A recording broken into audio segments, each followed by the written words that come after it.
Welcome to Visionary Global Media, your number one source for podcasting entertainment.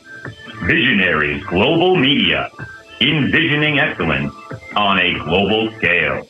This is Band from Ringside. Tonight on the Band from Ringside podcast, we have your NXT Deadline results and recap. A bunch of Continental Classic matches. CM Punk and Seth Rollins go face-to-face in the middle of the ring. That and a whole bunch more tonight on the Band from Ringside podcast.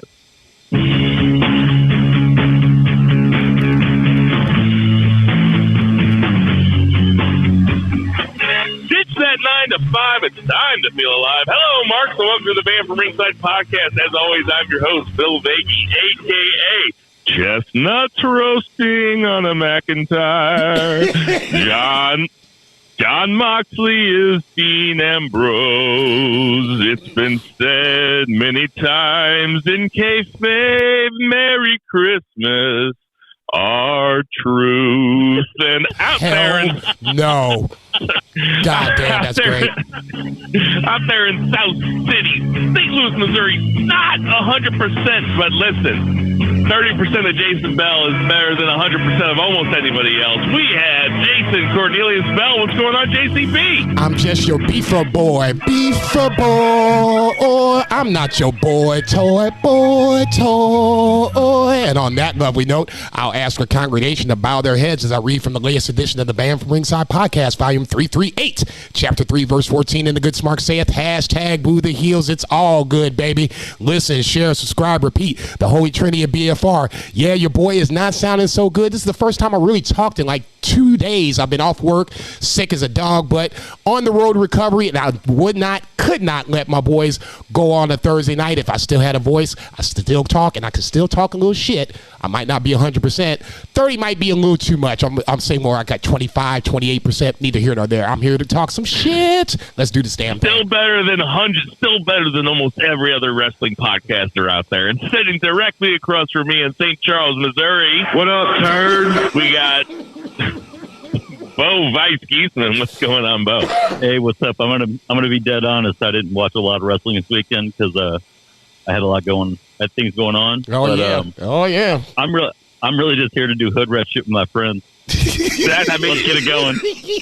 Let's get it going. So it's a little unorthodox tonight. A little unorthodox. No Zach Pullman. He's got some family stuff going on. It is the season for Christmas concerts and all sorts of shit like that. But we got a full week of wrestling. Lots of wrestling to get to. Lots of shit.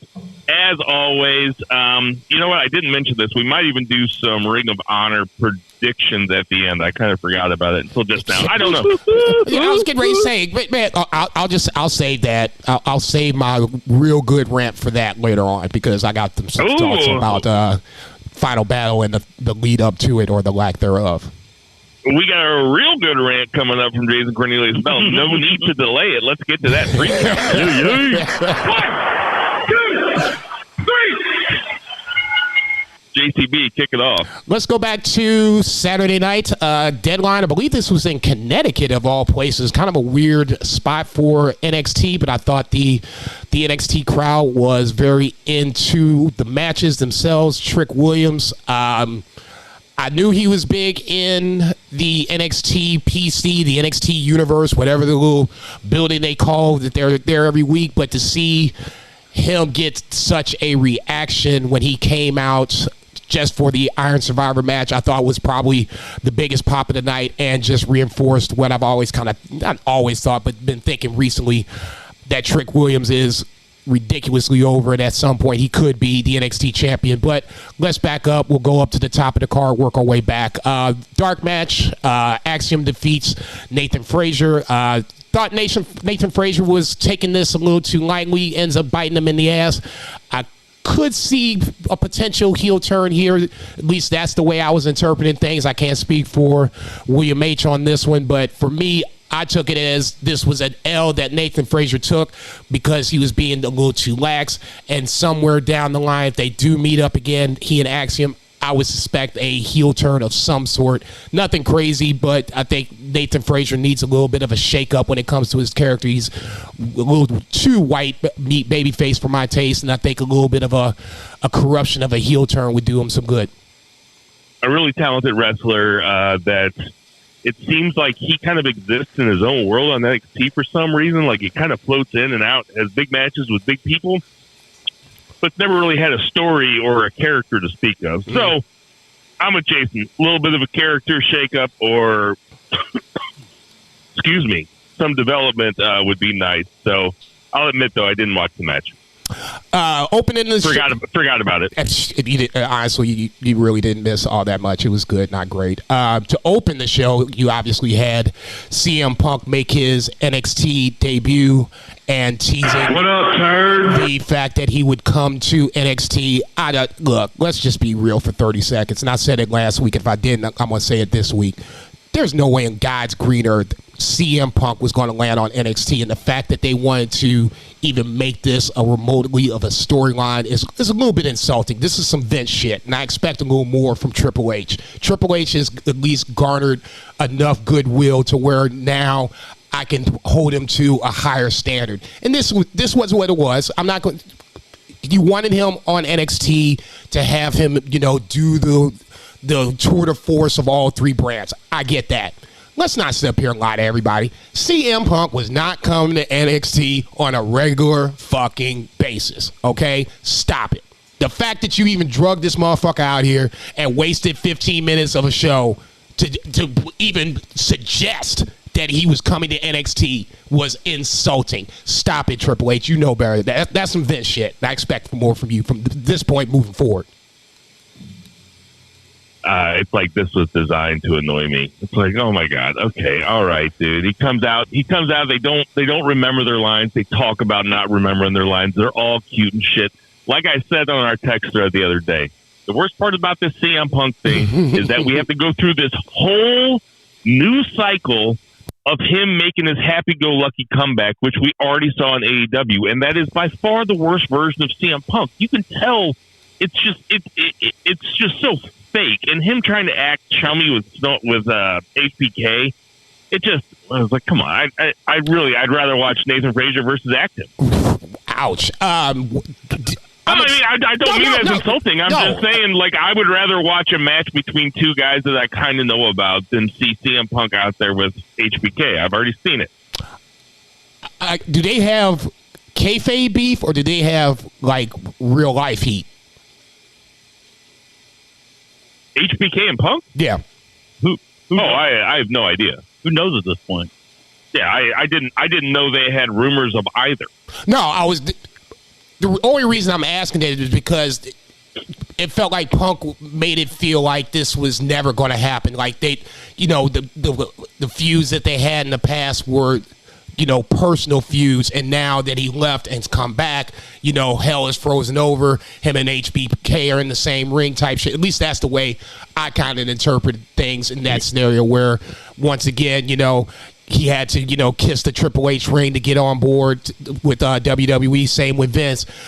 Not saying he had to kiss the HBK ring, but the fact that he just kind of insinuated that this was something that probably wasn't going to happen ever again just made me wonder if there was, kayfabe heat, or was this, a straight up, this was a shoot heat scenario where they were kind of getting it out of their chest. He brought up Bret Hart or whatever. You know what I'm saying? He was like, yeah, you and Bret Hart are buddies now. And then that's when it started to get off the rails a little bit.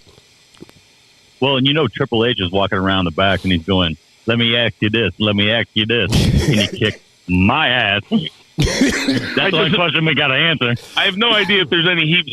I don't know. The whole segment sucked. No, Can you kick my ass? Yeah, right. It was what it was. I get it. Triple H wanted Punk on NXT, mission accomplished. But ultimately, it fell really flat, and that was a little disappointing, but neither here nor there. The opening match on the main card of Deadline was for the NXT North American title, Dragon Lee versus Dirty Dom Mysterio.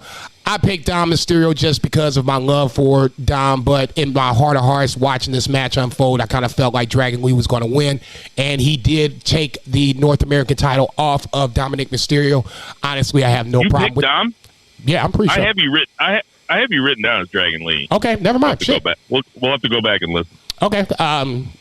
I thought I picked Dom, but I might have changed my mind. It could easily have happened. No freebie. I wouldn't take a freebie, boss. We're double checking. We can double check. Dragon Lee, I think, is prime for that push, and the fact that you had Dom kind of float from the main roster back to NXT defending the titles. I can totally see Dragon Lee doing that, and that's probably the quickest way that you can get him over with fans that don't know who Dragon Lee is or not familiar with a lot of his matches. The man's got all kinds of talent.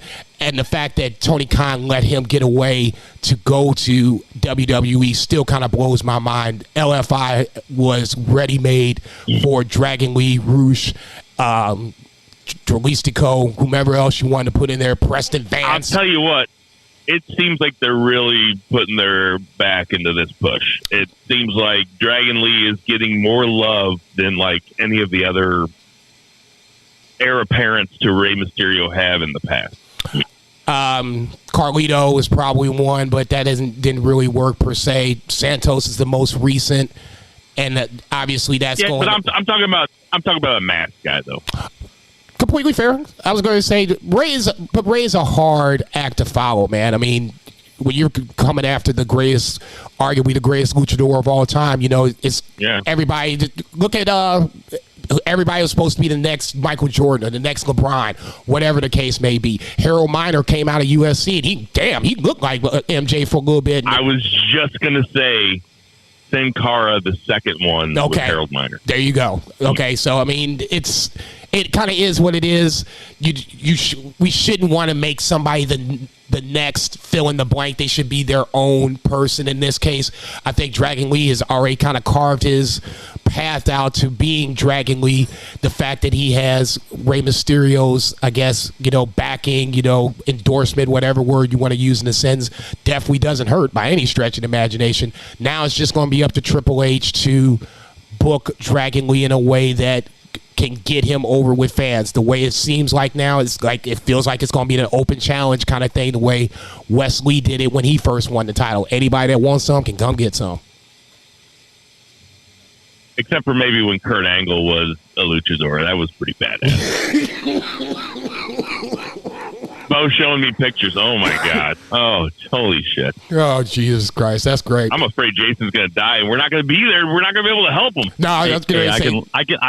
We call 911 in St. Louis. It's going to take him hours. Hey, you keep doing the pod. I'll just race out there. Yeah, I was going to say. I'll call it in. Okay. Somebody's just going to have to come down and get me because this is the city. They got more important things to do and worry about my not dying ass coughing down here and shit. No, I thought this was a really good curtain jerker for the card. Yeah, it was great. Yeah, Dom is just. I know that he gets all the boos in the world, and justifiably so. But, I mean, let's give the devil his due. Dom can go. I'm not saying he's 5 stars, but he is not going to sit up here and give you a bad match by any stretch of the imagination. I think that's something to be said about Dom. He's still so fucking young. Too. Yeah, like you said, so young and many years ahead of him. Next up, you had the Women's Survivor, let's try this again, the Iron Survivor Challenge Women's match. Blair Davenport, see if I have it right, Fallon Henley, Lash Legend. Who am I missing? Kiana James, Tiffany Stratton. Okay. Those 5 women in the Iron Survivor Challenge match on the ladies' side. To me, even though Blair Davenport won the match at the end, to me, the standout was Lash Legend. I did not have a lot of expectations for Lash when she came into this match. Didn't have a lot of expectations, even before then. Her slamming Otis the week before caught everybody's eye, and now that she's taken that momentum and kind of taking it forward towards the ladies' side, you can kind of see that she really stands out in a way that most of the other women don't. She's a powerhouse, and she can physically woman handle. You're talking about Lash Legend? Yes, ma'am. Yes, I agree. She can woman handle basically anybody on the roster. That point, you got something to work with. I'm not saying she's going to be the monster heel of NXT, but you definitely have something to work with. From that point, go ahead. I was going to say that you picked Blair Davenport. Zach and I both had her second, most likely, so you got a full 4 points on there. You had 8 points on the night, just to point this out. Bill had 7. Zach coming in a distant third with 6. So Jason is only 1 back of Zach. Why am I getting No, I'm sorry. Jason took the lead, actually. Yeah. Jason's up. Yeah. 118 to 117. Oh, yeah. I mean, we gotta go back and check that Dragon Lead pick, though. By all means, knock yourselves out. I'll just start singing it now. Return of the Mac. This was a fun match. Hello. Cora Jade comes out at the end. Cora Jade's been gone for 4 months. She comes out. Blair Davenport had to dip out quick, though, because she had to go close down the Great Clips at the strip mall down the street. Stop. You ain't shit. And that's why Cora Jade had to take over the end of the segment. But this was a fun match. I think I like the Iron Survivor format. I wasn't a huge fan of it the first time around, but I think this time around I've gotten used to it. I knew what I was going to expect coming into it, and now it's just kind of like, okay, now what are you going to do this time around?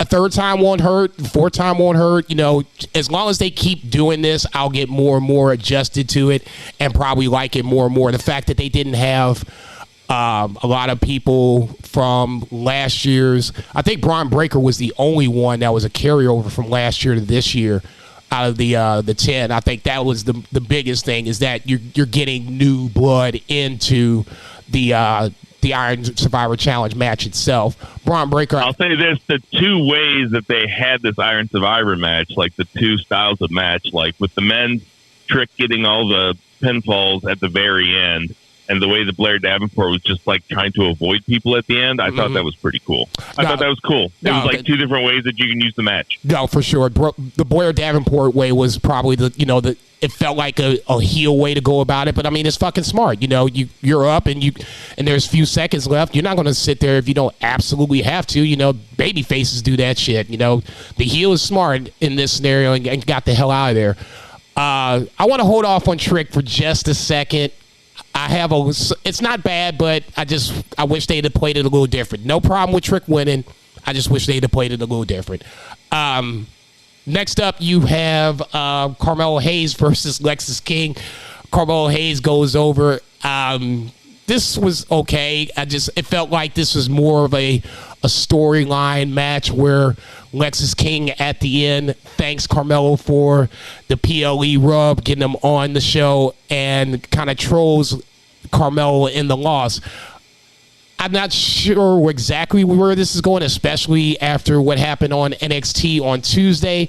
But Lexis King is making some noise, making waves, whatever you want to call it, it or not. As soon as this match started, I was like, why didn't I pick Carmelo Hayes? It's like we all picked Lexis King, and then as soon as it started, I was like, oh, they're not going to have Carmelo drop Lexis King. It wasn't the way the match was laid out. This match was just okay. I think Carmelo's the shit, and I think this match is just okay. No, I agree. Carmelo is, a generational talent. I hate to use, the MJF term, but I think he is. He's a blend of athleticism. He can work the mic. I think he's, got charisma out of the ass. He's got a lot of things that will serve him well on the main roster. I'm kind of with you on this one. As soon as the match started, I was like, yeah, this was probably a mistake. And the fact that it ended so quickly, it wasn't a squash by any stretch, but it did. If it went more than 10 minutes, I'd have been stunned. I didn't put the time down on the match itself. If it went more than 10 minutes, despite Carmelo not having the belt anymore, they book him strong. Yeah, without question. I think that's something that is going to ultimately lead into Friday night's U.S. tournament match against, I believe it's Grayson Waller.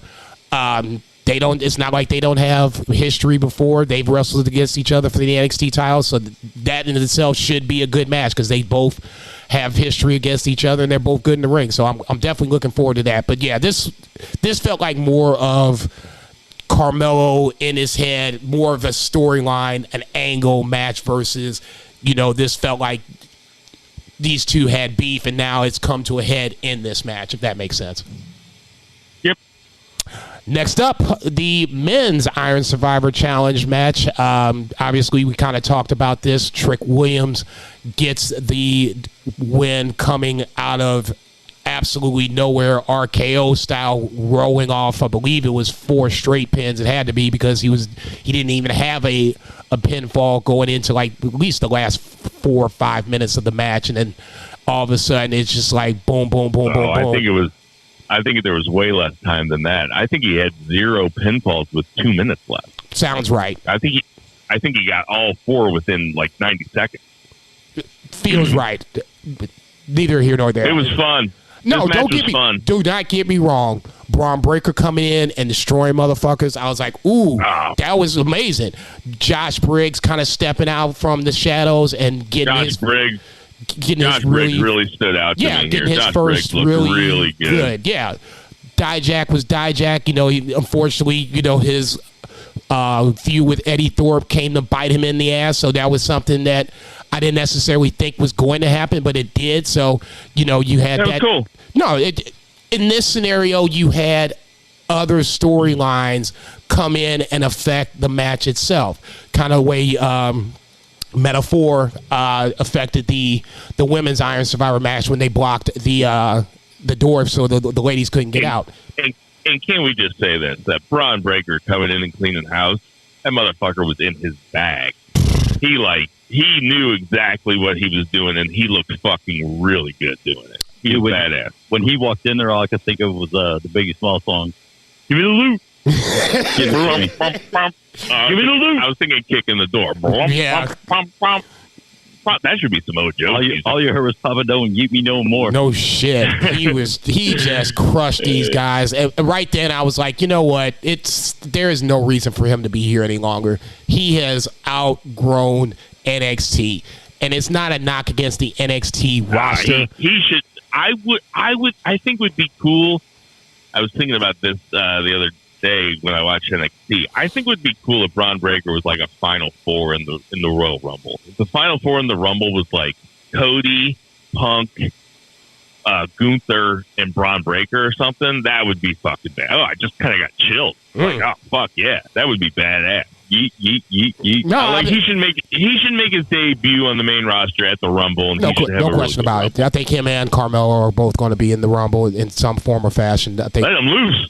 No, and at that point they should stay on the main roster. I know it doesn't feel like it's a lot of time to wrap up the Carmelo storyline, but New Year's Eve was the first storyline got me pretty intrigued. I gotta say, no question. Intrigued. Yeah, because every time I think I know the answer, it's not the answer that I thought it was going to be. And I thought the ending of NXT Tuesday night was really good with Ilya, Carmelo, and Trick in the ring, and Carmelo blaming Ilya and Ilya blaming Carmelo. And the crowd chanting, "Mello did it." Yeah, that was Mello. I was like, "Oh, that's pretty good, man." They got these people into it. No, they are definitely picking a side, and or at least they're invested in the angle itself, and that's really all you can ever ask from the fans that are watching it. Mello did it though, right? It's kind of looking a little guilty from a boy, but the fact that the fact that he's blaming Dragunov and you're pretty sure that he has nothing to do with it, that feels like deflection. I really feel like the original plan was Lexus King, and then Lexus King got on TV, and they were like, maybe we shouldn't push this guy too far quite yet. JCB, they were like, you done fucked up, right? you done fucked up. You said you bought a bottle of beer. At 10:30? Yeah, it was about 10:30. 10:30. You done fucked up, right? Yeah. No, honestly, I wouldn't be, and this is the crazy part about it, at least in my head, it wouldn't surprise me if it was Lexus King. It wouldn't surprise me as Carmelo. That's how good this storyline is, because they've given, it's not like the Devil storyline in AEW where you have 4 or 5 possible suspects. It's really 2. And you still can't tell which of the 2 has done the deed. And in that scenario, out of left field. I don't see anybody else coming out of left field at this point. For me, it's either. I mean, it could be like a main roster guy that they haven't even introduced yet. I hope it's not the case. I mean, to me, simple is best. And if the way they're running this angle right now, I don't see a reason, unless you really want to like make a splash with somebody on the main roster coming back. Like, simple is best, like when Rikishi was the one that ran over Stone Cold. And he said he did it for The Rock. Yep. That was so simple. Dumb, but simple. Kevin Nash texted himself. Still mad about that one. Jesus Christ. Still mad about that one. That was one of the worst payoffs of all time on WWE. Thanks a lot, Vince. I almost hate to forget that Vince even ran WWE for a while, and then we bring up silly shit like that. Next up, Roxanne Perez versus Kiana James in a steel cage match. This was what it was. I think it was just in a spot where you had Trick Williams pull off the incredible win, and behind it you had the NXT title match. I wasn't necessarily too invested in it. The swerve at the end by Izzy Dame was okay. I mean, I didn't see it coming. I'd be lying if I said otherwise, but ultimately it didn't really do that much for me. I'm not saying this was the low part of the match or the night, but it definitely wasn't a match that I was really invested in coming into it. No, the swerve Go ahead. You can say it. It was the low part of the night. I mean, you can say it. No, HBK Punk, if you want to talk about the low point, that's what the low point was. And that started the show. It was more exciting than this. Okay. All right. Let's talk about the title match. Title match, obviously, we have Baron Corbin versus Ilya Dragunov. I like the fact that Baron Corbin actually came back and feels like he's invested in NXT. And he's trying to make the best out of this move, whatever, if this was his move to make, or they sent him down on, let's try this again, or the main roster sent him down on their own accord. Neither here nor there. Baron Corbin has made the most of this, and this was one of the matches that I was really looking forward to the most. I thought this was probably the match of the night, arguably that or the men's Iron Survivor match. Either or, I wouldn't have had a problem with it. Anyone saying either one of those two matches. Ilya pulls it off, and he had to really lay it down on Corbin to make sure that motherfucker stayed down. And that's why I say all the time, when you get somebody down like that, you might as well just go ahead and pick up the stake and stab it in the heart 2, 3, 4 times and make sure he stays down. 2, 3 H-bombs after the fact. Ilya Dragunov gets the win. It's not a surprise, but I think this should be kudos to Corbin for a nice little feud ending in a loss. He kind of gets over in the feud because of, at least in my mind, how he was built up in the feud. He had one of the few wins against Ilya Dragunov that you even see on NXT, and then he springboarded that into a really good title match, even though it was in the loss. This was a badass match between two badass competitors. I think Ilya Dragunov, it's well documented what I think of him. I think he's one of the best workers in the company, bar none. I'm a huge Baron Corbin fan. I've loved this run in NXT, and I hope that he stays down there for a little bit longer. I want to see him. I would love to see him and Josh Briggs, or fucking him and Dijak or something. Like, I think those could be fun feuds for him. I don't want to promote other podcasts, but Sam Roberts has an hour-long interview with Baron Corbin that came out, I think, this week. And it was really good. Baron Corbin's a really interesting, fun dude to listen to talk about his entire run and him going back to NXT and how much he's enjoying it down there. He also lives in the area, so I'm sure that plays a huge part. Oh, and shit, yeah. He's doing good work, doing real good work. So, right guy went over. Should have been Dragunov. I picked Baron Corbin because I'm so far back. And it just really doesn't matter who I pick at all. I love this match. This was a nice little pay-per-view, nice little fun surprise on Monday morning. I was like, oh yeah, I don't even know what happened there. I'll watch this at work. It was fun. No, I had a good time with it. No, it was a solid pay-per-view. It was a nice way to end the year. B. I give it a B. No, it was a B show. No question about it. not a bad show by any stretch of the imagination, just falling a little short from an A. But NXT, I thought, has really it's brought me back in a time where I never thought I would watch NXT ever again. Once it rebranded, it's brought me back. So in that scenario, I have to tip my hat to HBK, Triple H, the NXT brand, whoever's in charge down there. I'll give them the credit. They brought me back in a scenario where I watch a ton of wrestling, but I'm chalking out another 2 hours for NXT. So kudos to them. He watched a ton of wrestling. Let's get to that 2 count. 1, 2, 3. All right, the 2 count is AEW television this week. There was a ton of it. We'll start with Rampage. I mean, not a whole lot going on Rampage. Hobbs and Takeshita are a tag team. They take down Matt Sydal and Chris Daniels, which was kind of cool. But what I want to talk about was Daniel Garcia versus Bryan Danielson in the main event. It goes about 15 minutes or so. Bryan Danielson ends up going over. So I was wrong when I thought I had that spoiler. Me too. I was like, oh, thank God.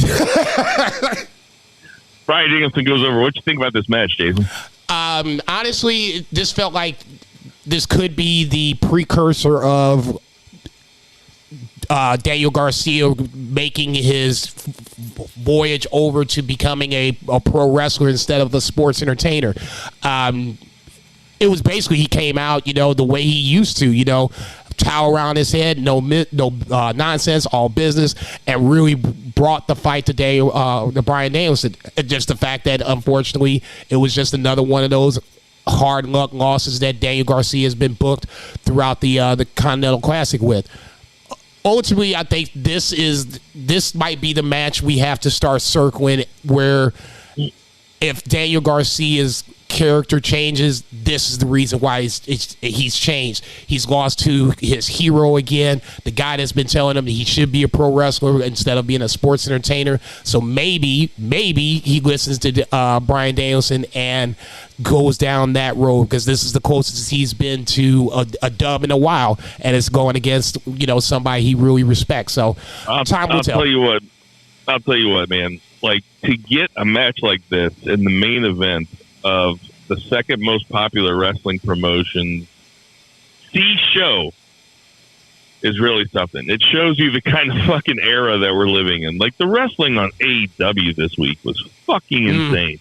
And this kicked it off in a great way. I mean, this is what we wanted. This is like the best of AEW. It's like, give me the fucking matches. No, it was long overdue that they put a Continental Classic match on Rampage. Bryan Danielson, his matches are always great. Daniel Garcia looked fucking awesome in this. Got a ton of offense. Danielson made him look like a complete badass. And Daniel Garcia, he struggled, but he eventually danced a little bit. And I gotta say, I popped. Fuck yes. You have to. Like, when he lifts up his arms, I was like, oh. He lifts up his arms with his. And then he starts dancing. It's like, fuck yeah, dude. Let's do it. I'm with him. But then what happened?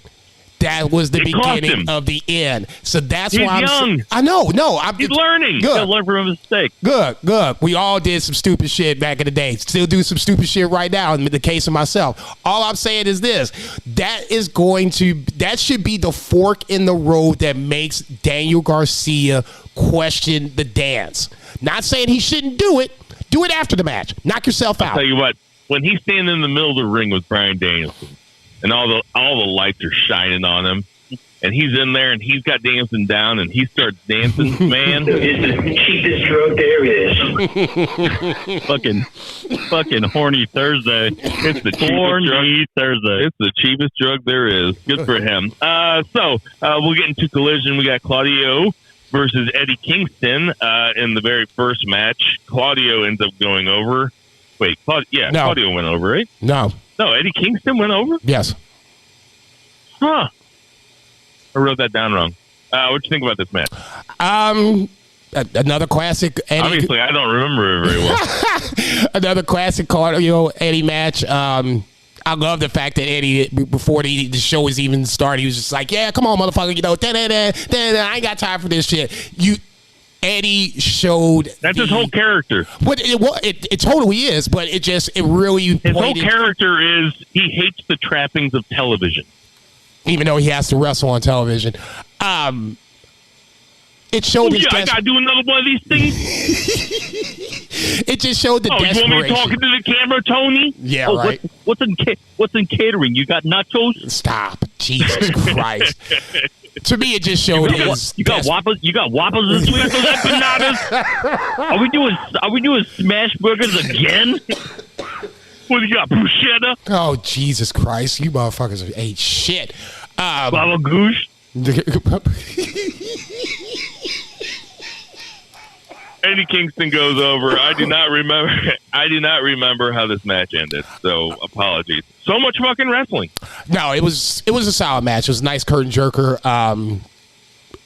I like the fact that Eddie is going to at least stay alive in this. He's not going out like Mark Briscoe, not going out like Jay Lethal, scoreless, getting, being enhancement talent throughout.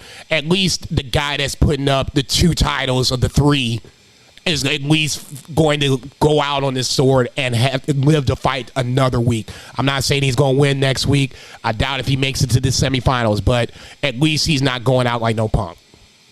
Moxley cuts a great promo.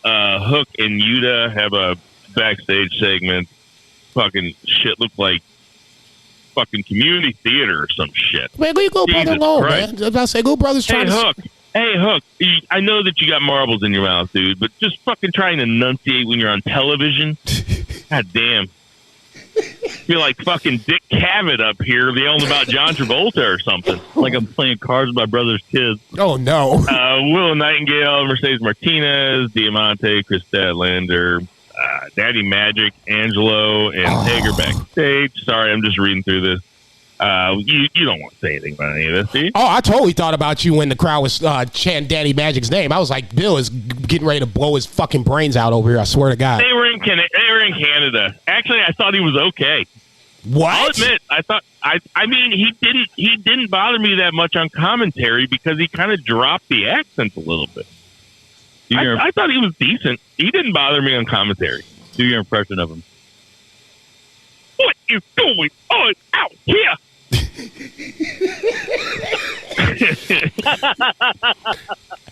I wish I was there. He would talk to you like that. Because I wanted to say Vice is his eyes bugging out, because that's the whole thing with Matt Menard. His eyes are the thing that fucks me up, because it's like, his eyes are like bulgy and shit, and he talks with that accent. The accent doesn't bother me per se. I don't think the eyes bother me per se, but the fact that he does both. Dude, he looks like he walked into a surprise party all the fucking time. I can't believe that dude's Canadian. Like he walks every time they show him on camera. It's like surprise. He's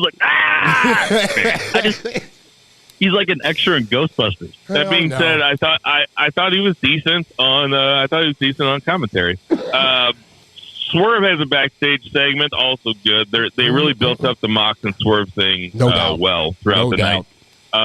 Wardlow doesn't quite squash Willie Mack like he's a nobody, but he still pretty much squashed him. What you think about it, Jason?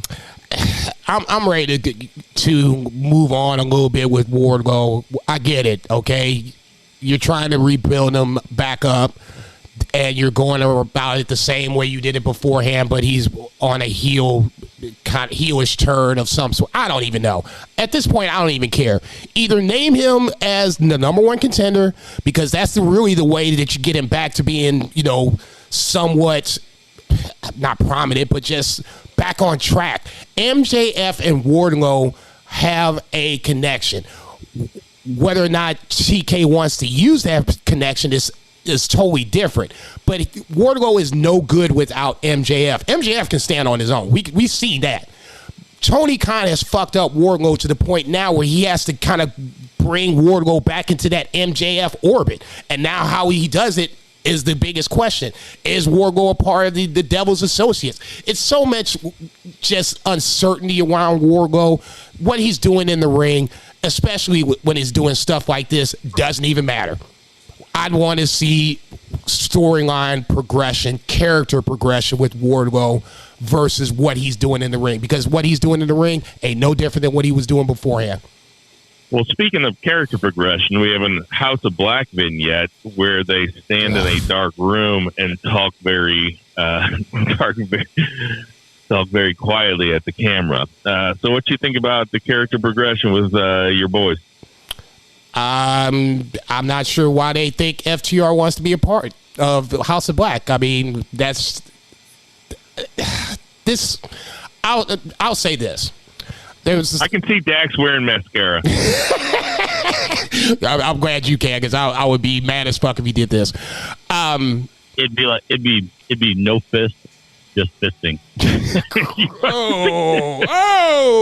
God damn. Peter Rosenberg said something on his podcast. I guess it was a week ago, 2 weeks ago. It's fairly recently. Doesn't matter. Basically, the gist of it was when AEW was first created, this was like it still is the alternative. What the fuck? Sorry. When AEW was first created, I thought this was a... Did duct tape come off her mouth or something? No, I think I hit Siri accidentally. Trying to escape? Yeah, right. When AEW was first created, yeah, sorry, it's fat finger syndrome. I was trying to make sure, we were still recording. When AEW was first created, it was an alternative to WWE, and the reason why we were so excited is because it wasn't. We didn't think it would be one guy running it the way Vince would run it. Tony Khan would come in, he would have people help him, and then we would have something that would be much more of a democracy versus a monarchy, so to speak. That hasn't really been the case. Yeah, but do we know that Tony Khan is running a monarchy? Because he's got a lot of people backstage. He's got a lot of people in his ear. I don't know if it's like Vince. I'm not saying it's bad like Vince, but I think it's a one-man show. And I think some of the things that we see on TV indicate it's a one-man show. Storylines aren't consistent. Guys aren't consistent. I keep forgetting that this is my count. So up next we have Ethan Page and Omega have a match. Fun match, good match. Omega goes over, Big Bill comes out and gives Omega a big boot. What do you think about this? Ethan Page, and I said it watching the match, he's one of the guys that I had some expectations coming over to AEW and has totally gotten lost in the shuffle, and it's a goddamn shame. I thought this match showed his talent, but unfortunately now he's getting ready to go into a match versus Tony Nese on Final Battle in the I Quit match. I didn't even know. This was a total surprise to me when I heard this shit. I'm like, what the? Oh, Final Battle is coming up. Oh, I didn't even know that. That's interesting. So let's get this straight. So Tony Khan buys ROH and then basically makes it the farm system of AEW? I mean, I don't get this. That wasn't the way that at least I envisioned AEW or ROH coming back. To me, it was going to be a separate brand where you can keep, a couple of titles here and there and just have, not the reliving of the good old days, but have another brand where guys like Ethan Page or Jay Lethal or Mark Briscoe can come over and have some success where they weren't going to have success in AEW. The fact that Tony Khan I don't even feel like he even bothered to promote this. This feels like it is literally snuck up on me, and now I have to decide whether or not I want to watch this. There are some matches on there that, that look intriguing. I would be lying if I said otherwise. Athena versus Billy Starks.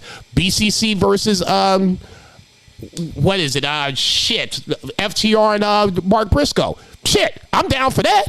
But why haven't we heard anything about this leading up to this? This is why I would say that Tony Khan feels like he's doing it all by himself. This should be more of a deal versus, it's Final Battle, it's the last ROH pay-per-view of the year. Shell out your whatever dollars and come check it out. You haven't given me a reason to shell out money for it. Not saying I would. You know how I get down. We gonna go into the legal back channels. That being said, other people will go over and shell that money out for it. If they're going to do it, then give them a reason to shell out the money. Otherwise, let's just go ahead and just get rid of ROH, because it is literally the farm system of AEW. Anybody that's been in ROH literally feels like they job out to anybody else on the ROH roster. Jay Lethal, Mark Briscoe. Yeah, they bring Dalton Castle. They bring these guys up from Ring of Honor, and anytime they're on AEW, it's like they're from an outside territory and they're there to do the job. It is really strange. I agree. I just, like I said, I just don't get it. I know that if we're going to do the ROH predictions, that's great. But I got to promise you right now, this is going to be a bomb of bombs, because I have really no idea what the fuck is going on in ROH. Because it feels like once they took the ROH title away and you don't have the tag team titles, I mean, what am I watching for? And it's not even getting defended on the pay-per-view. It's so fucking weird. It's like they should have had this tournament leading up to the finals of that pay-per-view. Agreed. That makes all the sense in the world. Especially when you have an ROH title involved. Yeah, well, yeah, that's the only reason I'm talking about it, is because whoever wins this tournament wins the ROH title. Right. So now you're going to have somebody that wins this tournament, probably Moxley, it feels like at this point, because Moxley is like a good traveling champion, and he could go around the country with these 3 titles and build up the prestige. That feels about right. But, I mean, damn. Hey, Jason. Yeah, go ahead. Jason Cornelius, hell yeah. This is why we got pre-rolls. Let's make those predictions. Well, obviously, I was going to say we can wait to do that later if you wanted to, but I mean, I don't know. I'm just disappointed in the fact that ROH had hosts for it, and now it just feels like it's not anywhere close to what it was or what it could be. That's just me. Daddy Magic and Angela Parker come out, and they come out to a huge greeting, a huge Montreal ovation for Daddy Magic and Big Ange. Who knew that Matt Menard was fucking Canadian?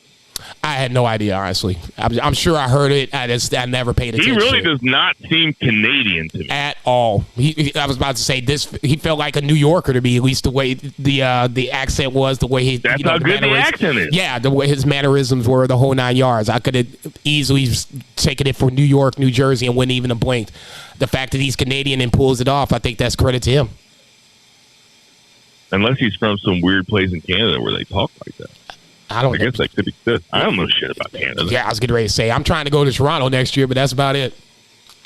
Yeah, resting pancakes and maple syrup. I mean, I love pancakes and maple syrup. Sounds like a plan, nigga. They end up jobbing out anyway to Penta and Commander, which I'm cool with. And then we have Brian Danielson versus Andrade.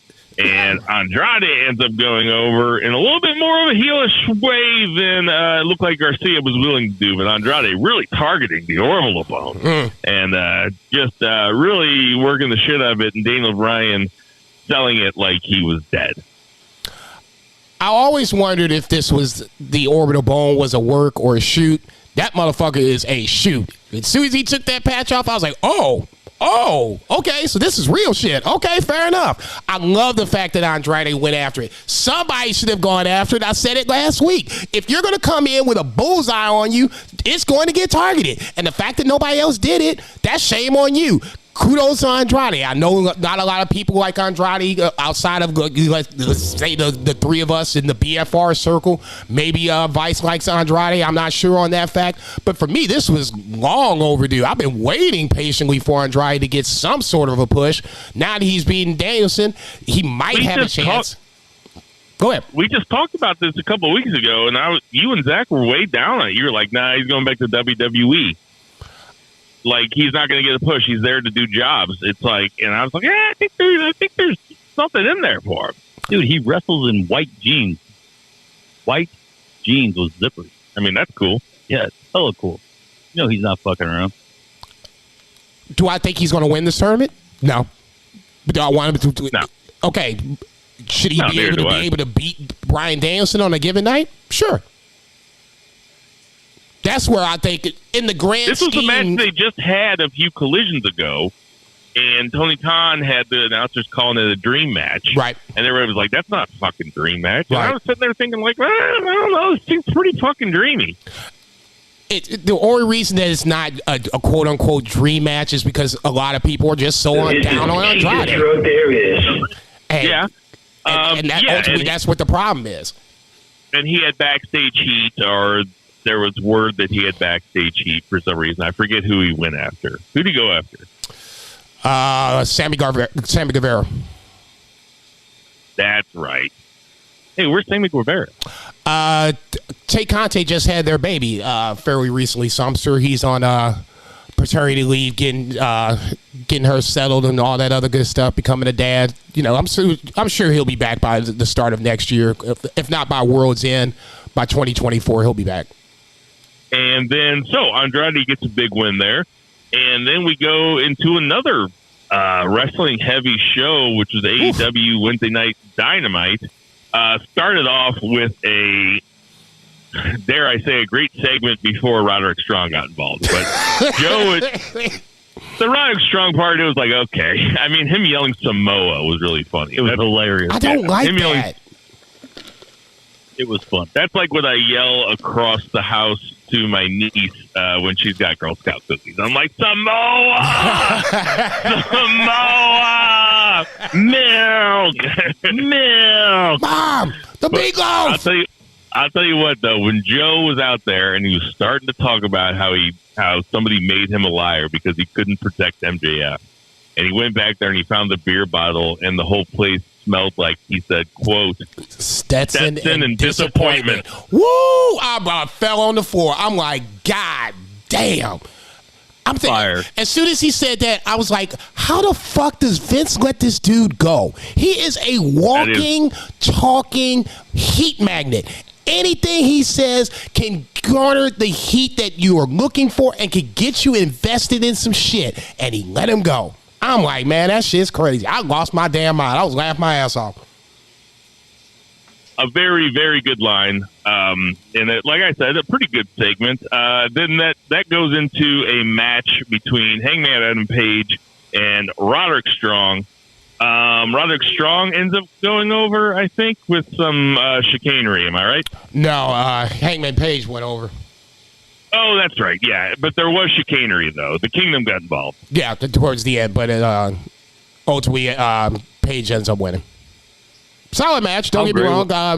I love Roddy bringing out the fact that he being Adam Page was the young boy that Roddy Strong when they in ROH. I totally forgot about that. I was just like, oh yeah, right. I forgot about that. Good shit.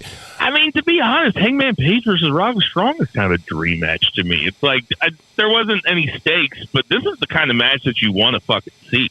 It was a nice curtain jerker, and it brings in MJF without having to use MJF for the week, because I'm sure he's still banged up and you want him to have him ready to go for World's End or whatever the case may be, and that's totally fine. So you still had MJF on the show, quote unquote, but you didn't even have to use him. It was immediately Samoa Joe, who is, like I said, perfect in the opening segment where he basically was like, look, I didn't do my job protecting MJF, but I'm basically I'm judge, jury, and executioner at this point. He basically told Adam Page, you lucky you standing right now. I should be dropping your ass. That was perfect. Hangman Page standing up to Joe was like, I thought you were a man. At least, I thought you were a man. I mean, the way that they both interacted with each other and didn't back down, I thought was a really good start for the fucking show. That's a match I want to see somewhere down the line. But obviously, we're going to have to wait on all of that because there's some more hoops to jump when it comes to this double angle.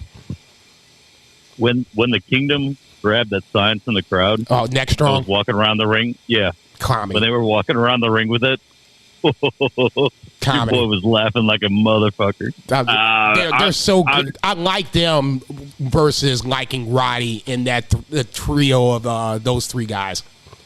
Andrade El Idolo with his second great match in as many shows goes against Brody King, goes over Brody King. Brody King is so badass. That was so good. Yeah, No, I like Brody King alive. Kind of a dream match.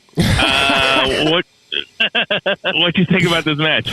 Honestly, I was surprised that Andrade won. I thought that Brody King was a chance to, and I'm not saying he's not going to win the. I think this is the Blue League or whatever. I'm not saying he's not going to win it. This is anyone can win it in that scenario. Realistically, the Gold League is down to what Switchblade, Swerve, and Mox. I thought Brody King was honestly going to win this match.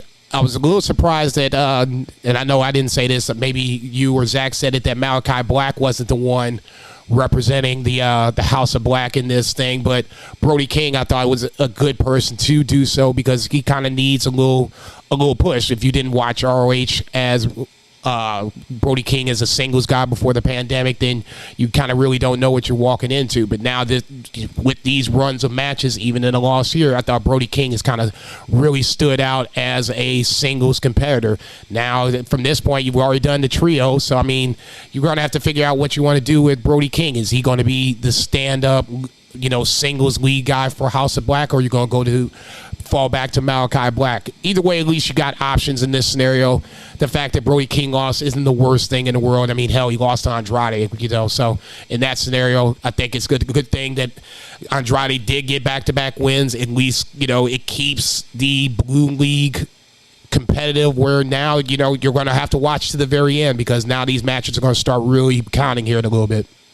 Orange Cassidy with the Von Erich family backstage. Talk about this while I go grab a drink. Holy shit. So the Von Erichs are promoting their movie, The Iron Claw, coming out. I believe it's the 22nd. Sounds right.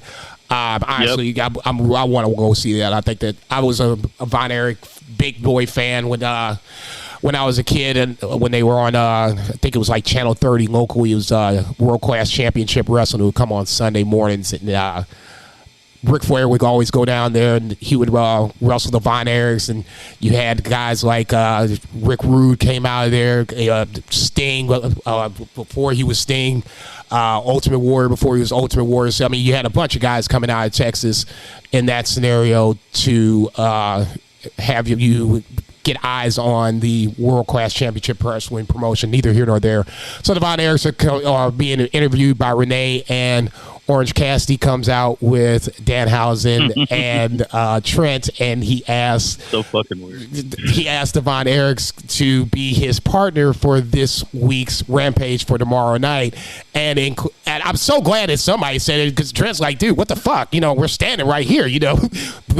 Why can't we be your partners? We're supposed to be the best friends. He's like, yeah, these guys are from Texas. Trent, the match Trent didn't look like he was acting in that segment either. Trent looked like Trent was like, why can't I get a TV match? He looked like he just found out. I can actually wrestle. I can really wrestle. Right. Trent Beretta can really wrestle. And yeah. But this is, I mean, even the Von Erich still have more charisma than Hook and Wheeler Yuta together, if you ask me. Ooh. But let's talk about the Golden Jets with Ricky Starks. Damn. I know they're making popcorn right now, catching shots in the calves. Okay. The Golden Jets have a segment. So Jericho and Kenny Omega dressed like Suzanne Summers in a fucking Buns of Steel video, Thigh Master video. Hell comes no. out. Thanks for dressing up, Kenny. God You're on damn. television. This motherfucker. God You're on fucking television, dude. Kenny. Anyway, Holy they start cutting shit. a promo. Ricky Starks Suzanne Summers. Ricky Starks Wow. and Big Bill come out to interrupt him, and I gotta say, I'm enjoying this Ricky Starks Big Bill act, but I gotta ask, and I texted you guys this earlier today, because Jericho and Omega went in on Ricky Starks in a way that seemed kind of shoot. Remember when Edge got pissed off at Ricky Starks and started cutting him off? Yeah. They really went after him. I mean, I forget, though. Jericho said like 3 or 4 things in a row where I was like, oh, my God. But when he called him an Enzo Amore with less charisma or whatever, I was like, Jesus. Yeah, that was the one where I was like, shots fired, I see.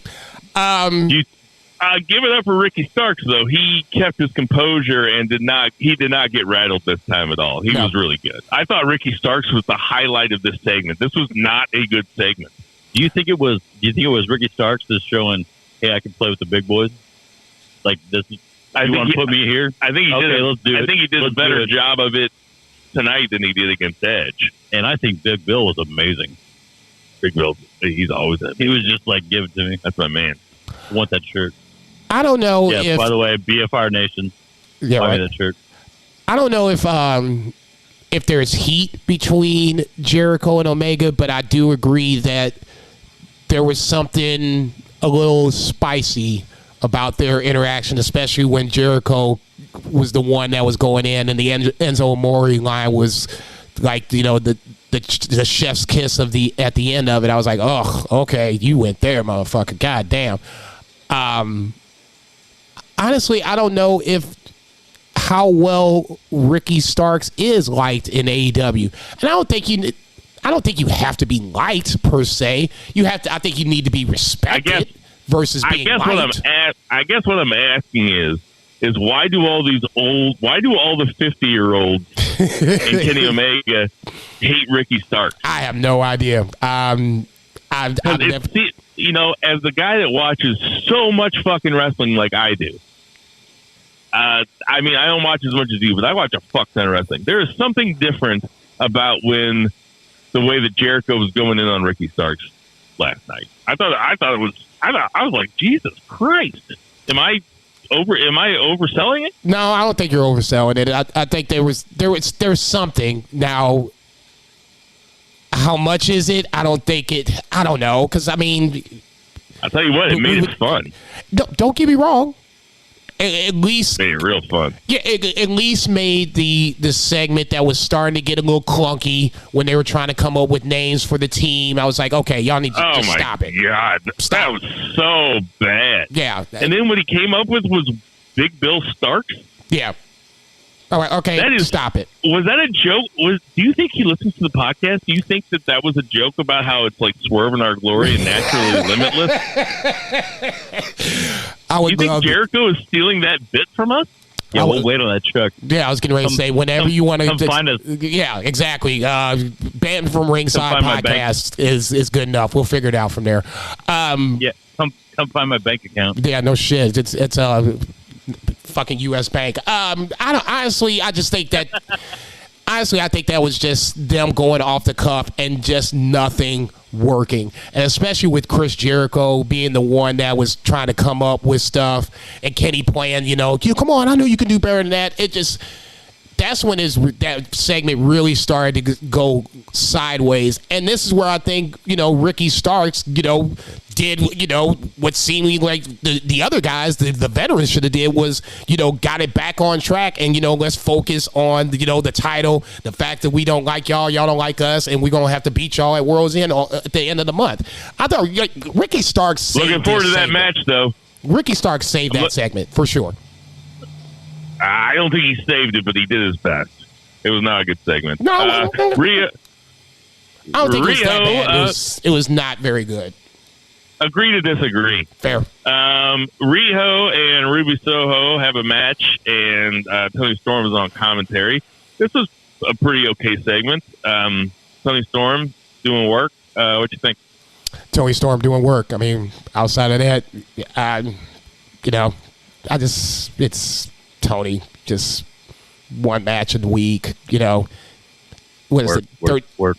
34 women on the roster, and you probably see like 4 or 5 a week. Come on. Stop. Yeah. I forgot you're still doing this. Yeah. I'm not going to let this ride, man. I'm sorry. This is why I pray to God that Sasha Banks don't go to AEW. You can go back to the WWE if you want to. At this point, that's probably the safer bet because Tony Khan will fuck her up within months. Wardlow has a little vignette. Not much to say there, but they're reminding you that MJF is his primary target. Like, he still just has a mind about MJF, which makes me think that he's not the devil. But also, when the devil got out of the car at the end, like, it didn't look to be as big as Wardlow. Hell no. But anyway, then we have Roosh versus Lethal. Roosh goes over in less than 5 minutes. The quickest match of the tournament thus far. God damn. Probably should have happened. They're pushing Roosh, and Lethal is there to eat pins. He is Takahashi. What you think of this match? The fact that you have one of the most decorated ROH champions, TV and world champions lose in 5 minutes is an absolute travesty, period.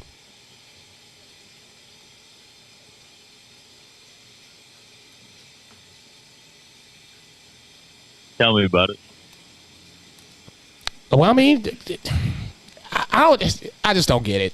You know, why even put Jay Lethal in this? If you're going to do somebody dirty, you know, you got a whole roster in the back that would love to be on TV for whatever it is now, 3-4 weeks. You know, I'll take an L just to be on TV. Why are we doing Jay Lethal like this? I mean, let's say he breaks off from the Jeff Jarrett Society or whatever the fuck you calling him. Then what? I mean, you fucked him up to the point where now he doesn't have value. We can't watch Daniel Garcia and Jay Lethal do the same storyline. One of them has to have the redemption arc. I'll let Daniel Garcia do it. Jay Lethal has just been done dirty. I'll stop you when you're telling lies. I mean, look, to me, this is it's pretty simple. This should have been more than 5 minutes. And if it were going to be like that, just put it on a different show. Because this should have been a really good. You got 2 former world champions. See, this is where I disagree. Like, it's a tournament. Like, there's room for There's room for 5 in the matches. Like, they can't all, like, not every single G1 match goes the same amount of time or goes 16 minutes. Like, there's plenty of, like, 7 6-minute matches in there. Okay, so basically what you're telling me. So basically what you're telling me is that if Okada and Naito had a 5-minute G1 match, you would be okay with this. I'm saying that Okada and Naito are not the same as Lethal and Roosh. Okay, well then, I mean, give me 2 former IWGP champions, because that's basically what this is. And so you're just saying it's disrespectful because they should both be bigger deals. Jay Lethal shouldn't be losing in 5 minutes. Period. He's old. Get the fuck out of here, dude. I don't even want to hear that shit. When they first part ROH, they championed Jay Lethal as, you know, he's the longest rated, you know, TV champion of all time. You know, that was a huge deal. Me lately. Hey, look, and Tony would book him halfway decently. We wouldn't have this problem. You got him stuck around with fucking Satnam Singh and fucking Jeff Jarrett. Shit. What have you done for me lately? You can't bail the water off the Titanic any faster than Jay Lethal is doing right now. That's all I can say. JCB is all mad because they're like the same age. No, they're not. Jason's way older. Jason's probably 11 years older. Fuck you. We had another Continental Classic match with Mark Briscoe versus Jay White. Jay White goes over. What you think about this match, G? Kind of the same thing. Mark Briscoe playing the sport where he's trying to play the sport, can't do it. Switchblade goes over. I think this was just important to keep Switchblade looking strong coming off the MJF loss. Now he, like I said, between him, Swerve, Mox, one of the 3 still feels like Mox is going to win the Gold League. I'm just glad that, you know, at least now, especially with heels, I'd like to see heels win clean, and that kind of established them as a good wrestler. What in my mind, what a good wrestler is, he doesn't need, you know, the Bang Bang Gang to help him out. It's, you know, I miss them terribly, but unfortunately, you know, the rules are the rules. And that being said, I like the fact that Jay White and other heels are getting the job done by themselves, whether they are winning fair or not. Here's the thing, like, Briscoe is another guy that is there to take losses. Like, it sucks that Briscoe and Lethal are there taking losses. They should be bigger deals. But if those guys are to be bigger deals, you can't stack the tournament so hard. Like, the tournament is just stacked. There are lots of guys in the tournament that shouldn't be taking L.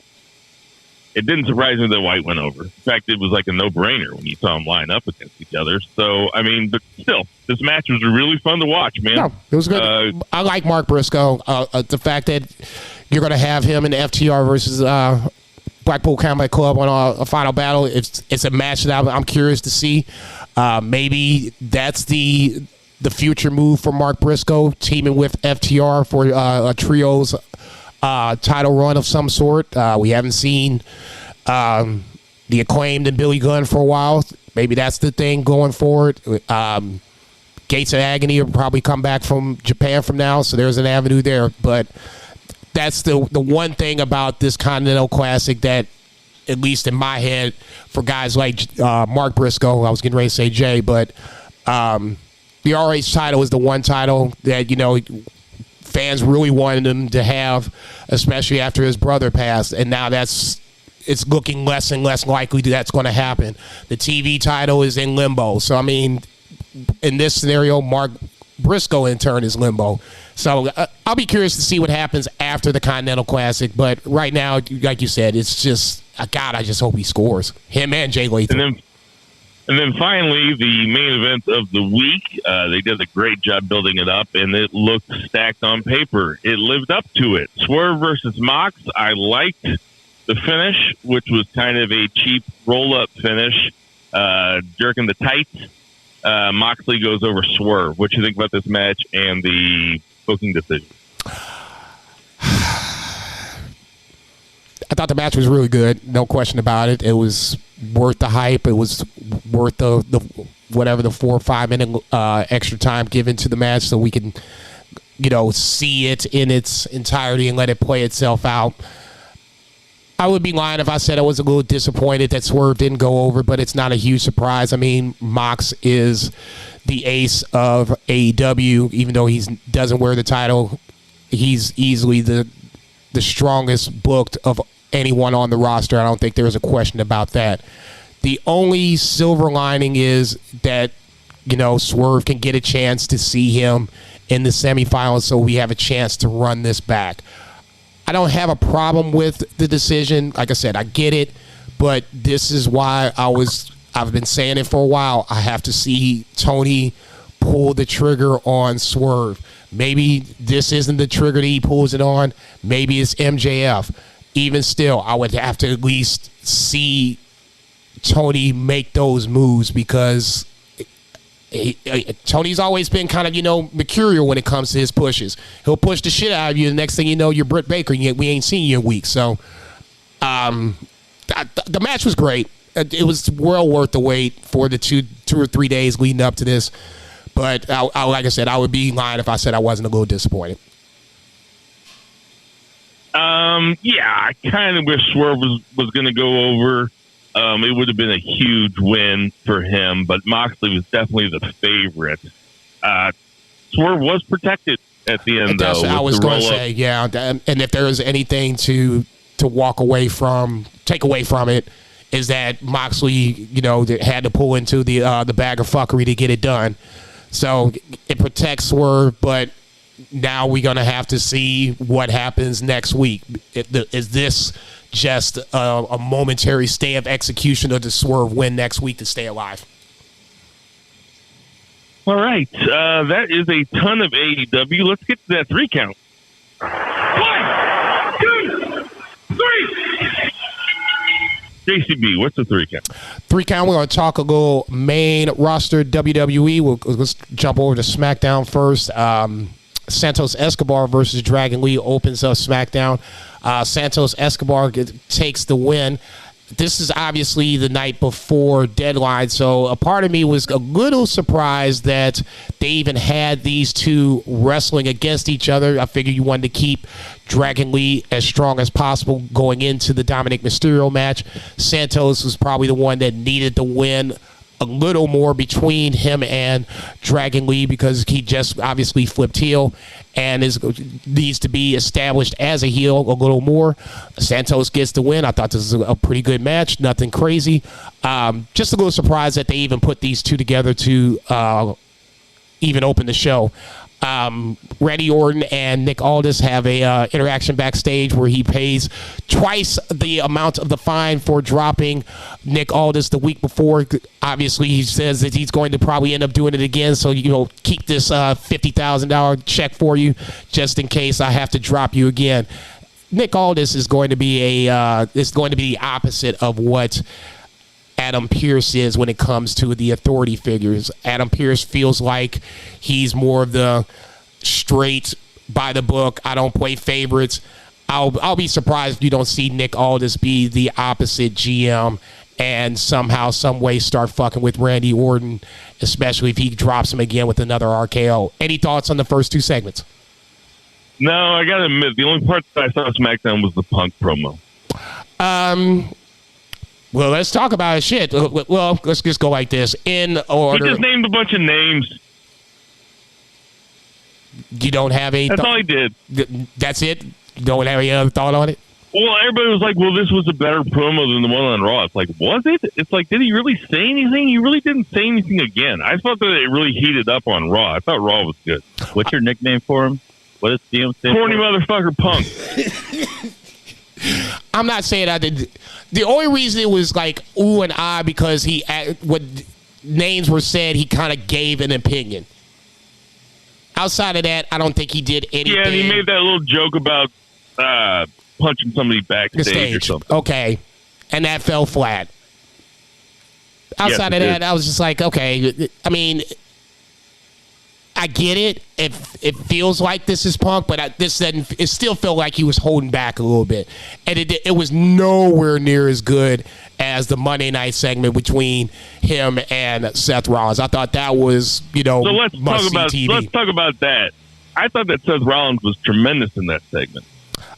Once again, the same way when Cody came back, he had a problem with that.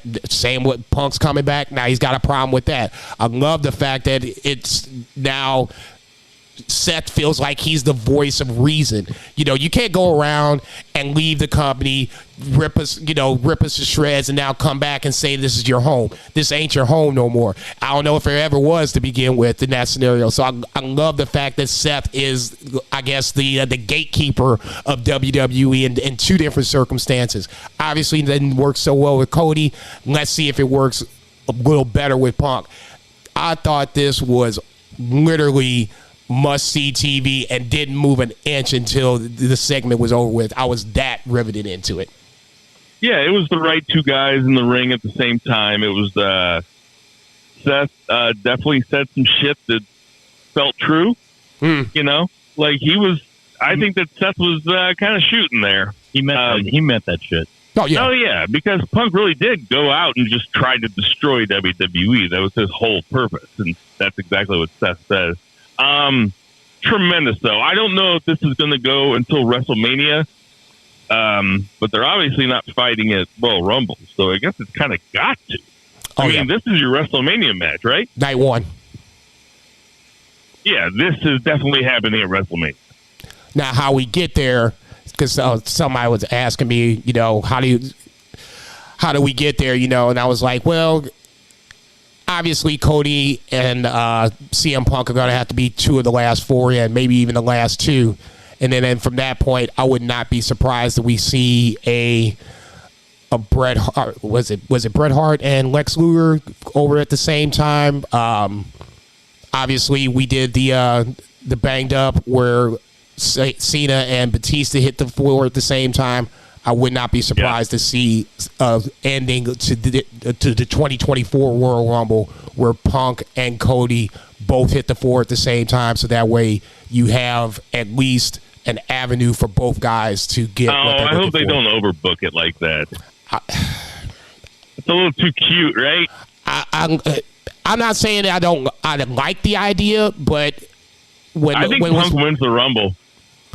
I think that would be. I wouldn't have a problem with that because especially if Cody won last year. I could see Cody winning 2 years in a row, though, too. Yeah, so that's what I'm saying. It's a lot of avenues. There's a lot of options. To me, if you made me put money on what I would think would happen, I would say that they would go back and have both guys hit the floor on the same time, so that way they both have. You would put money on that? Like, that's what you think is the leader in the clubhouse as to what's going to happen? Give him odds. Give him odds. I don't feel strongly either way about Punk winning the Rumble. If he did, he would be coming in later. He would be like a 20-something number. Cody winning it last year almost feels like it would be hey, you know a what guy to fucking win it rules? 2 years in a row. You know what fucking rules? The Royal Rumble. Yeah, I've always been a Royal Rumble Fight fan. for that shit. Yeah, that's Royal Rumble is always great because you just don't know who's going to come out, and the reaction to when fans see fill in the blank always intrigues me. I don't know. I mean, what, 2-1, 3-1 odds? I don't know. I'll take those odds. $1 million. $10,000. I just don't have a good $20,000. Right, fair. Okay, yeah, we're on. I don't have a good feeling about this yet. Obviously, we got a month to let it play itself out, but both guys are barking the same message. I need to win the Royal Rumble, and only one guy in theory can win the Royal Rumble. We'll see what happens. If I'm wrong, then fucking I'm wrong, nigga. But I just think this is the way to kind of get them out of a. It feels like they're booking themselves into a corner. Man. I'm just saying, man. WWE has a lot of big matches they can set up. I cannot wait for him to go with Kevin Owens. Is Lesnar going to fight? I cannot. I would be a little surprised I would be surprised if he wasn't in the Rumble. And Gunther takes him out, and then we have Gunther, Brock Lesnar. That's a rumored WrestleMania match. Woo! Give it to me. That sounds major. Yeah.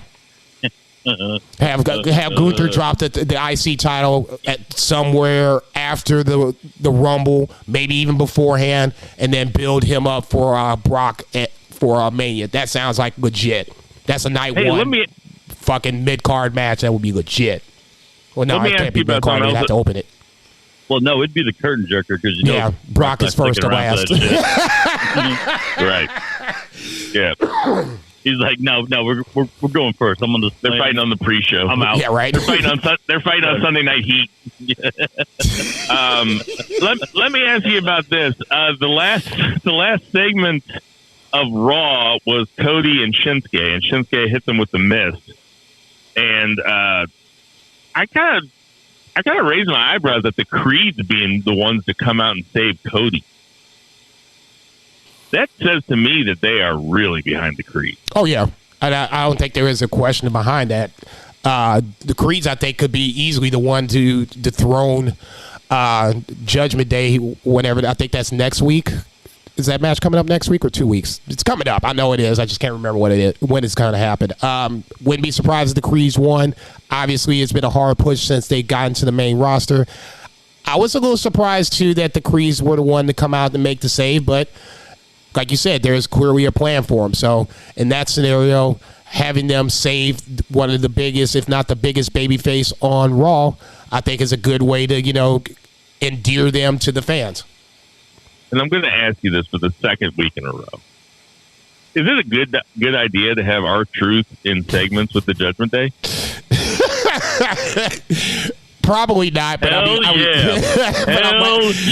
laughing my ass off anyway. So what does it really matter? It's good. R-Truth is a nice levity point for anybody, and the fact that he can break anyone's character, whatever you want to call it. When he made Brock Lesnar crack, that's when I knew how funny R-Truth really, truly is. If they want to put him on Judgment Day segments, by all means, knock yourselves out. All right. What else do you want to talk about with the main roster? Anything? Ivar and Bronson Reed?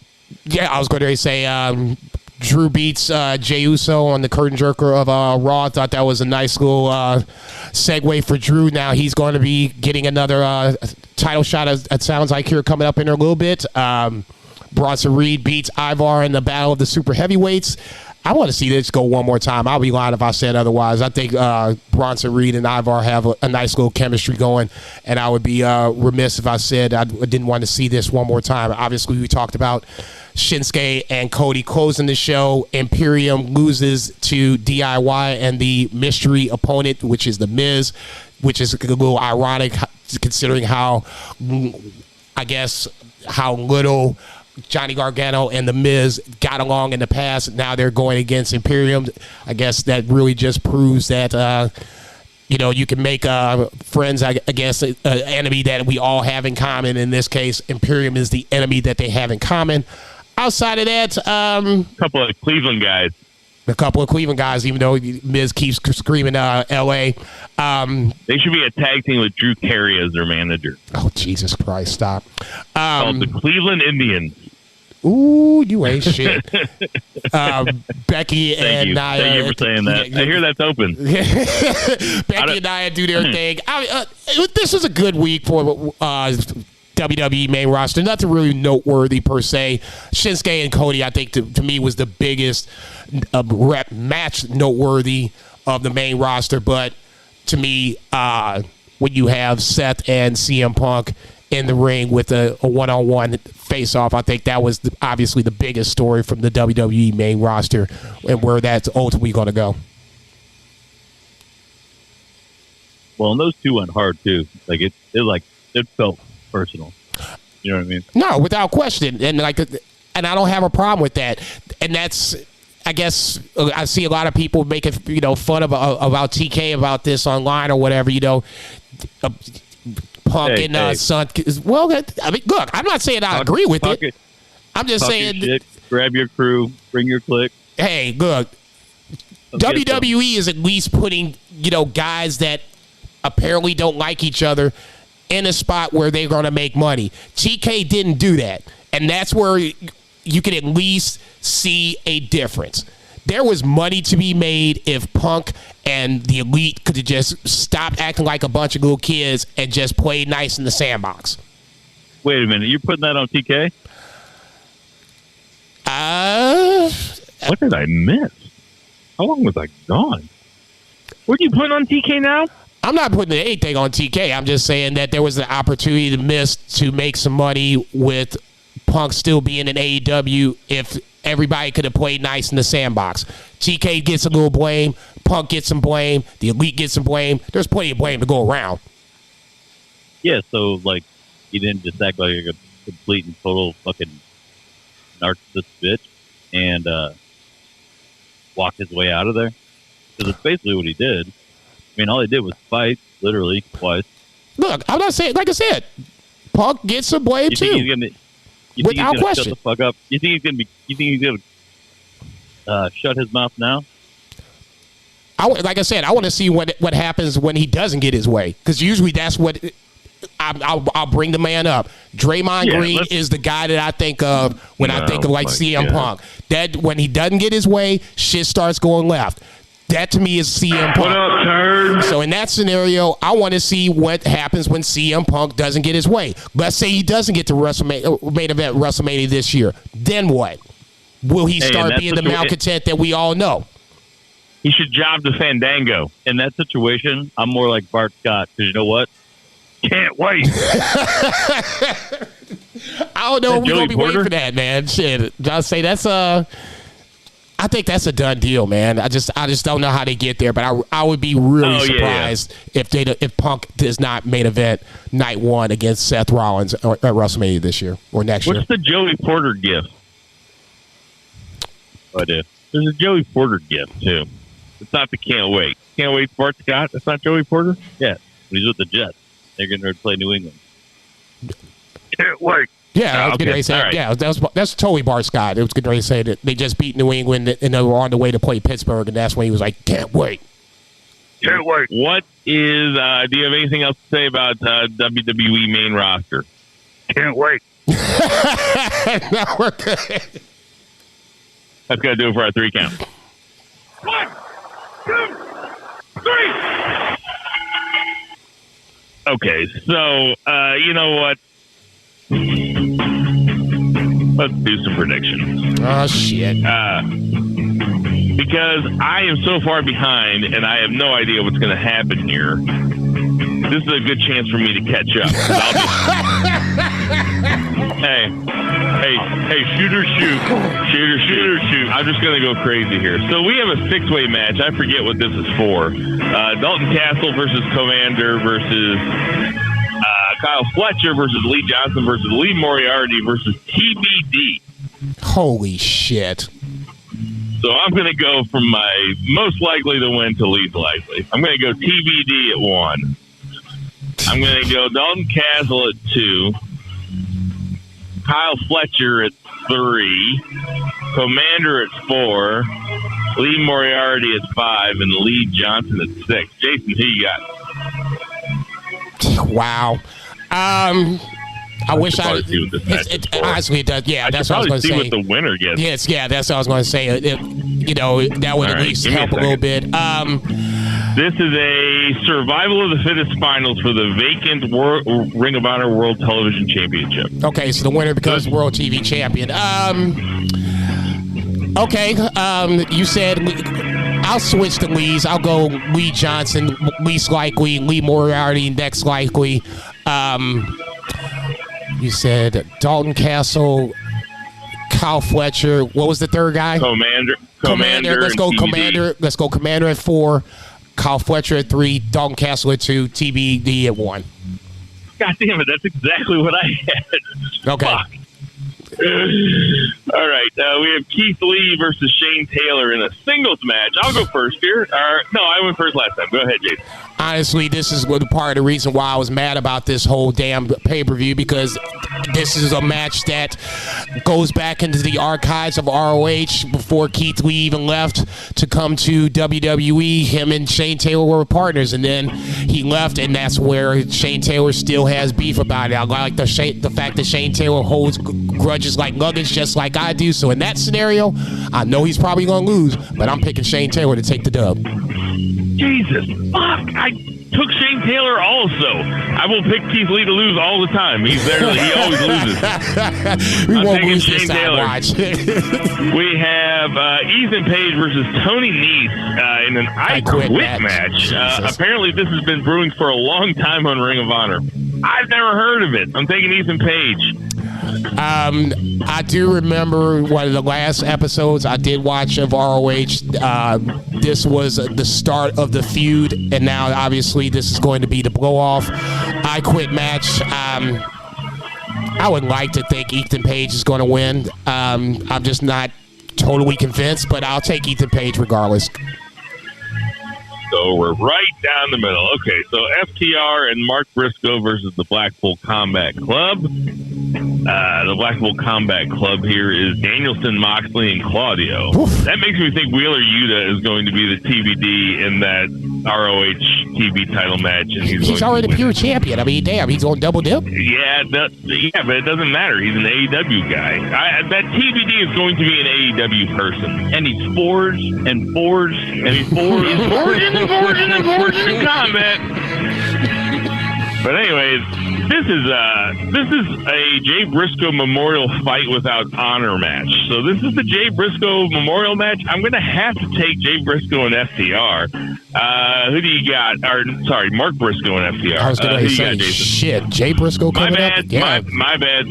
I did not know this was R.I.P. R.I.P. I did not know this was a memorial match to Jay and Honor Without Rules fight. So basically, this is just going to be an absolute bloodbath shit show.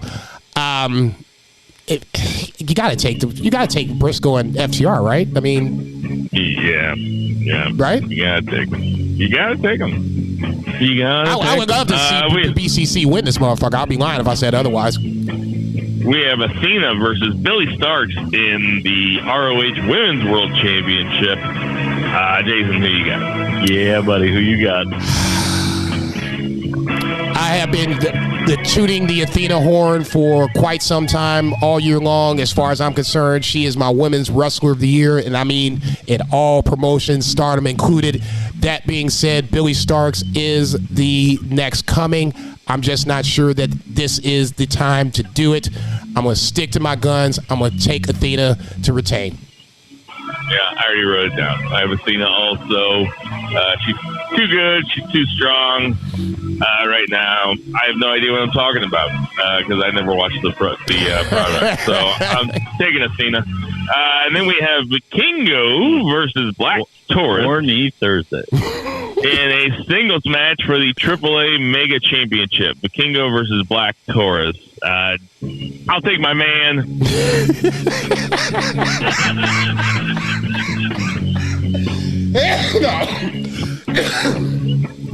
Best wrestler on planet fucking Earth. Man, you ain't shit. Been with them the entire time. The entire time, everybody. God, I wish I could. The entire time. I want to go back and find that clip where literally you was running him down. It would have been the PWI episode. So you just have to look up PWI and figure out the next podcast. He's been this guy from way back. That would be it. Way back. Yeah, one of these days I'm about to have to go back and find that motherfucker because that to me is one of the funniest takes to hear then. And now you say this like, hey, that's my nigga right there, boy. I couldn't go. Your ass did the 180 so fast it's ridiculous. All bullshit aside, been with him from the get-go. I hear you, Dane One-ish. I like Black Taurus. I think he's really good in Impact Wrestling. I don't think he gets enough credit where credit deserves. This could be a spotlight for him to get that little shine, but I would be stunned if Vikingo wins. I'll go as far as I'll make this the Stone Cold Lead Pipe Lock of the Week. Wait, who are you taking? I'm taking Vikingo. No, well, right there you said you'd be stunned if Vikingo wins, but I think you just misspoke. So you're taking Vikingo, and you're making it your Stone Cold Lead Pipe Lock of the Week. Yes, sir. I will make check out the big brains on Brad. Ethan Page is my Stone Cold Lead Pipe Lock of the Week. Let's mix it up a little bit. Okay. We are getting fun here. So ROH Final Battle. I think it's tomorrow night, right? Nigga. Okay, there you go. The fact that I don't know, I think tells Friday. you all you need to know. I'm assuming it's Friday. So those were our predictions. This is Band from Ringside. Jason, any odds and ends you want to talk about? No, honestly, New Japan's taking a little break. Road to Tokyo Dome, I believe, is the 21st and 22nd. Couple of matches, couple cards there, and then we're on to Wrestle Kingdom. From that point, outside of that, I think we've covered all the bases this week. And then we got the beef. This is true. We got to talk about a circle date for the beefers. Probably we should do that before Royal Rumble, but sometime after the new year. Give me a beefer. We got some beefers here. Beefers. Beefers all day. That's a real good looking beefer. Oh my God. We got some birthdays this week. Eric Young, EY, is 44. Stone Cold Steve Austin, 59. Brody Lee, a.k.a. Luke Harper, R.I.P., 44. RVD is 53. Trish Stratus is 47. And Mean Gene Okerlund. R.I.P. R.I.P. Would have been 81. Damn. Hey everybody, we know there's tons of podcasts to listen to, so we'd appreciate you guys listen to our podcast. For Senator Mahal, for my beautiful family side. Check. For Murray the Murray Man Murray, for Lucha Chris. Check. For Patriot Pat. Check. For, did I say Senator Mahal? Yes, you did. I did. Who am I missing? For Vice. Check. For Three Beer Zach Holman. Check.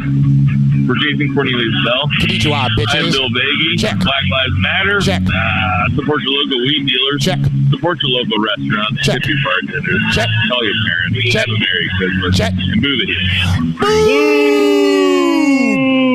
Bitch.